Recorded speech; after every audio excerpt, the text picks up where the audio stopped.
Alex Eala.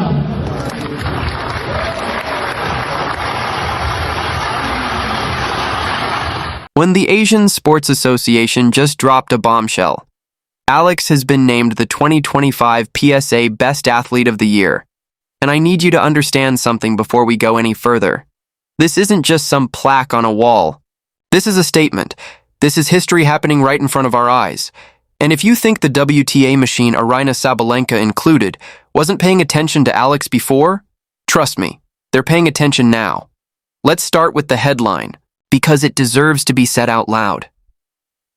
Alex is the first Asian tennis player in history to ever take home the PSA Best Athlete of the Year. Ever. From an entire continent that has given the world extraordinary athletes across every sport imaginable. She's the one standing at the top.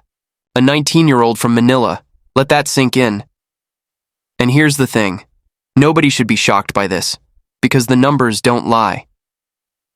At the start of 2025, Alex was sitting at number 140 in the world. 140. By the time the year wrapped up, she had climbed all the way to number 40. 100-spot jump in a single season. 100 rankings. Gone. In 12 months.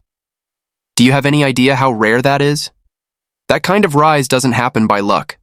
That's not a fluke. That's pure, relentless hunger.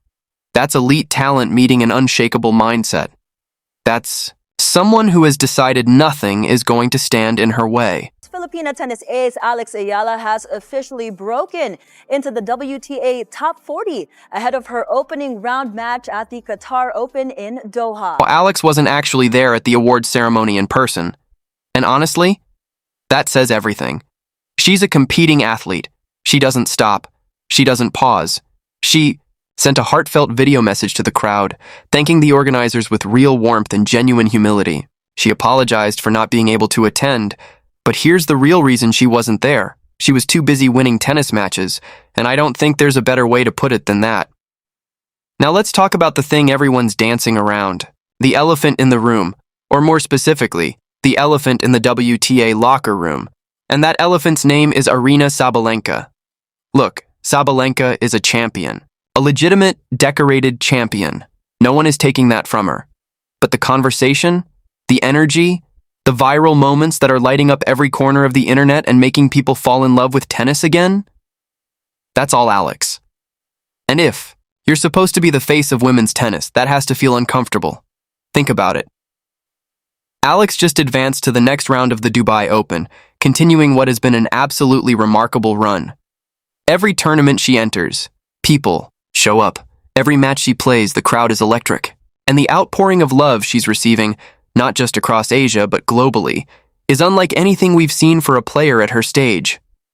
The spotlight that once belonged exclusively to the top names in the game is shifting. Alex's name is being spoken everywhere. Sabalenka might be collecting the trophies, but Alex is collecting hearts. And in today's world, that matters more than people want to admit. So, let's rewind, because the Alex story has been building for a while and it deserves its full context. It all traces back to one incredible run that genuinely stunned the tennis world. She was handed a wild card into the Miami Open. A wild card, meaning she wasn't even supposed to be at the table. Someone gave her a seat at one of the biggest tournaments on the planet, probably thinking it wouldn't matter much. And what did she do with it? She turned the whole thing upside down. First, she took out former Grand Slam champion Jelena Ostapenko. Then, she knocked off Australian Open champion Madison Keys. Then she stepped onto the court against the world number 2. And that's the moment the internet completely lost its mind.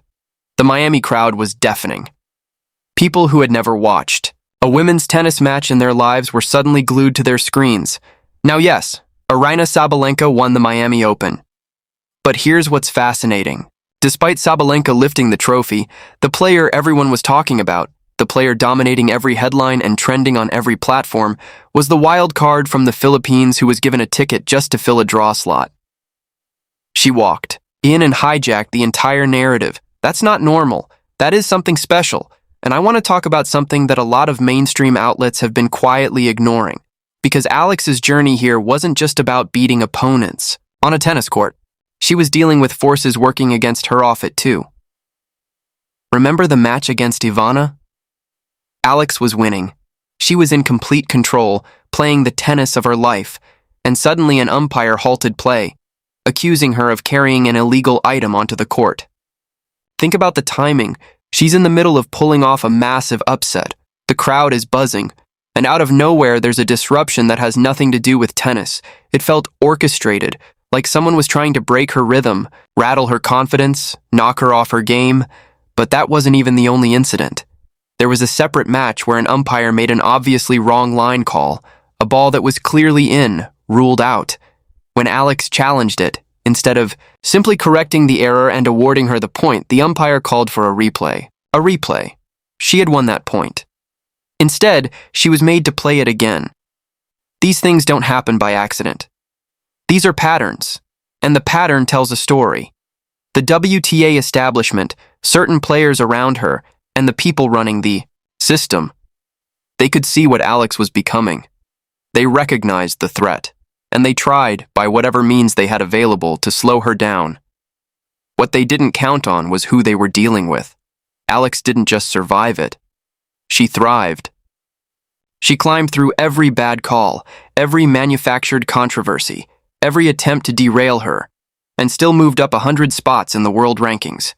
Still won the PSA Best Athlete award. Still advanced in Dubai. She outplayed the system entirely. And it's not just the fans who see it. Novak Djokovic, a man who has won 24 Grand Slams and has absolutely nothing to gain politically from this, stood up at a press conference and said, Alex deserves every bit of respect she gets. He called her the greatest tennis player the Philippines has ever produced. And then he went further.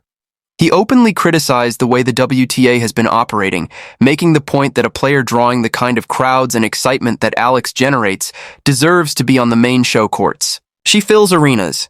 She creates moments.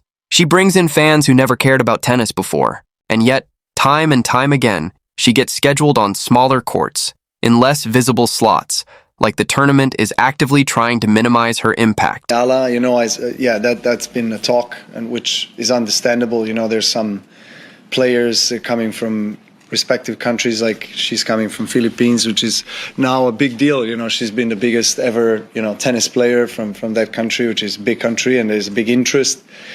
So things like that happen. I mean, it's you could argue that it was, maybe a poor schedule, and maybe they could schedule him on a bigger court. Yes, but again, she's so young and she's just coming through. So when a 24-time Grand Slam champion, someone with no political reason to stick his neck out, goes out of his way to stand in Alex's corner. That tells you something. He sees it. Real fans see it. The whole tennis world sees it. The only people still looking away are the ones running the WTA. So here's where we are. Alex, a Filipino girl from Manila, has become the first Asian tennis player ever to win the PSA Best Athlete of the Year. She went from 140 to 40 in the world in a single season. The greatest players in the sport are speaking her name. She has fans on every continent. She's still competing, still climbing, still chasing records in Dubai and beyond. Sabalenka can keep the trophies. Alex owns the movement. Alex owns the story. And the way things are trending, it looks like Alex might just own 2026 too. This is what unstoppable looks like.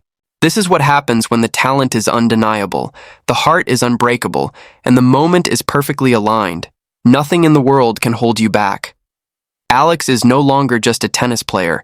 She is a phenomenon. And the world is finally starting to realize it.